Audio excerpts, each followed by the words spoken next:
Elle est chrétienne et irakienne. Sandra, qui préfère garder l'anonymat, s'est réfugiée avec sa famille en Turquie quelques jours après l'attaque meurtrière contre une église à Bagdad le 31 octobre dernier.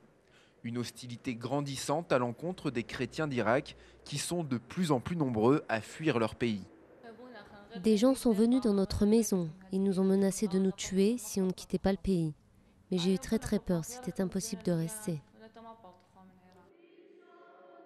C'est la petite communauté chaldéenne catholique d'Istanbul qui accueille ces Irakiens. Selon les registres de l'archevêché, ce sont 150 familles qui ont débarqué en Turquie au mois de décembre 2010, soit presque autant que durant toute l'année 2009.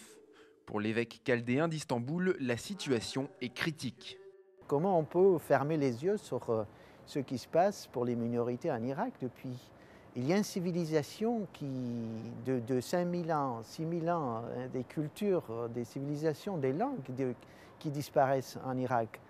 Où est la communauté internationale? Dans l'urgence, beaucoup de réfugiés fuient en laissant tout ou presque derrière eux.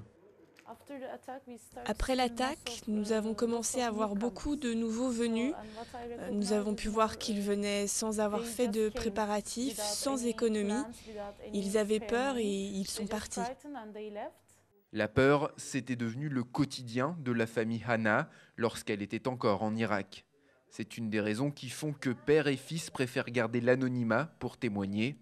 Pourtant, depuis leur arrivée en Turquie et après un premier Noël passé en exil, ils ont découvert un sentiment nouveau. On se sent libre tout le temps. Chaque dimanche, à n'importe quelle occasion, on va à l'église ou on visite ceci ou cela. On se sent en sécurité et on remercie Dieu.